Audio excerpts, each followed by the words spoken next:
मंडळी, आज आहे आपल्या लाडक्या गणपती बाप्पाचं विसर्जन. त्याच्या या घरातला आपल्यासोबतचा आजचा हा शेवटचा दिवस. आणि तुम्हाला माहिती आहे, गणपती बसल्यापासून जेवढा पाऊस पडला नाही आहे तेवढा पाऊस आत्ता पडतोय. त्या दिवशी आमच्या घरासमोर एवढं पाणी वाहत होतं की मला असं वाटत होतं की एखादा पऱ्याच वाहतोय की काय.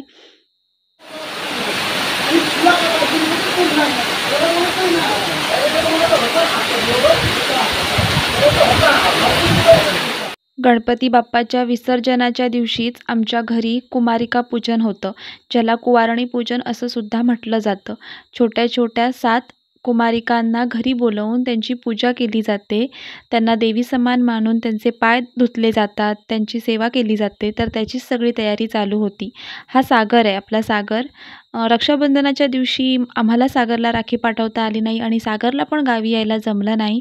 त्यामुळे आत्ता विसर्जनाच्या दिवशी आम्ही त्याला राखी बांधतोय. त्याने खरं तर 2-3 दिवस आधीच फोन करून सांगितलं होतं, माझ्या राख्या तयार ठेवा, मी गणपतीत येणार आहे.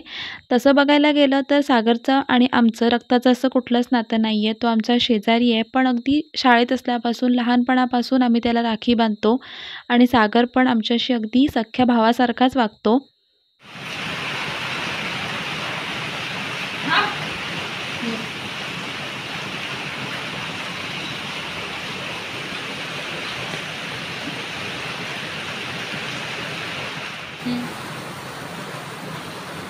झाडी जरा वाघ खाली.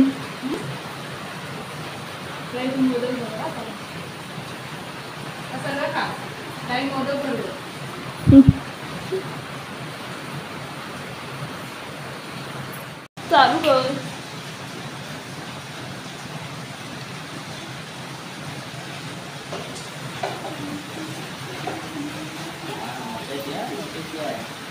बांबुटाचा अजून वास येतोय. नाही, मी बाहेर यायला नाही, तो पुसायला इथं असं झालं. हो,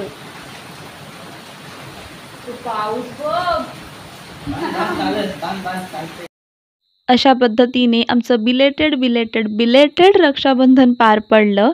आणि मग छोट्या छोट्या कुमारिका घरी आल्या. यावर्षी राणी आणि राही त्यांना आणायला गेल्या होत्या.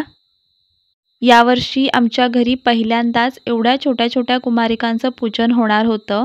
त्यातल्या सगळ्यात छोट्या होत्या त्या म्हणजे गौरी आणि आराध्या.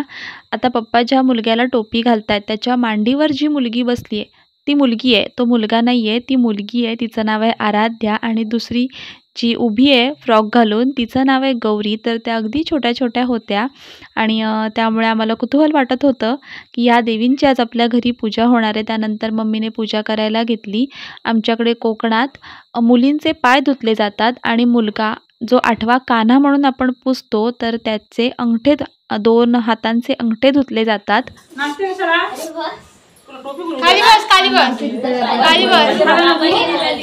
मम्मी तिला बसव जा. बसला.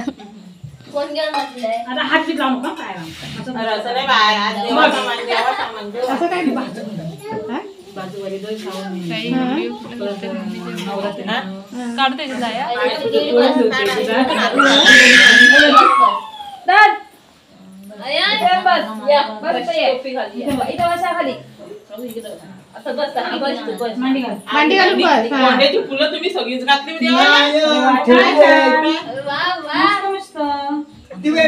पिशवी आहेत ना काढला.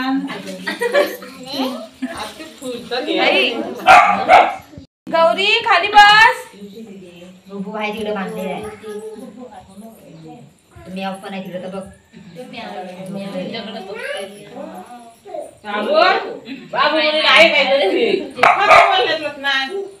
गपचूप बसले आज.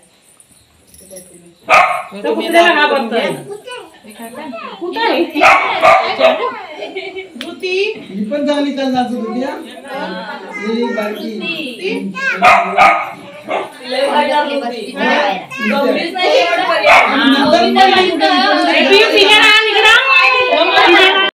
खाली जाशील तेव्हा. झालं बघून झालं. चला चला आता बसा. ओ बाप्पा आज तू काय बस रे. ए काय पाय करू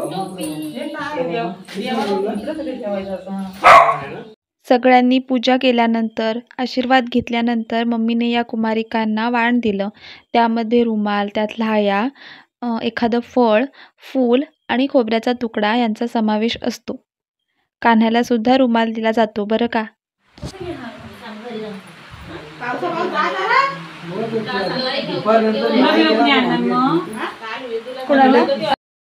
कुमारिका पूजनाच्या दिवशी एखाद्या सवाष्ण स्त्रीची ओटी भरण्याची सुद्धा पद्धत कोकणात रूढ आहे.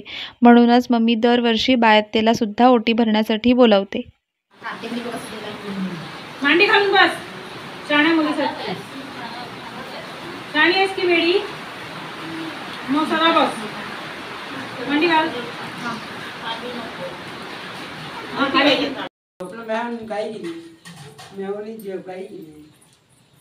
पूजा झाल्यानंतर कुमारिकांची जेवणं झाल्यानंतर आमच्याकडे त्यांना 5 पावलं सोडण्याची पद्धत आहे. तसंच मी बायत्तेला सोडायला गेले होते आणि खरं सांगू मोजून 5च पावलं सोडून घरी परत आले, कारण मला सुद्धा भूक लागली होती आणि विसर्जनासाठी सुद्धा निघायचं होतं. तो व्हिडिओ लवकरच येईल, तोपर्यंत स्टे ट्यून.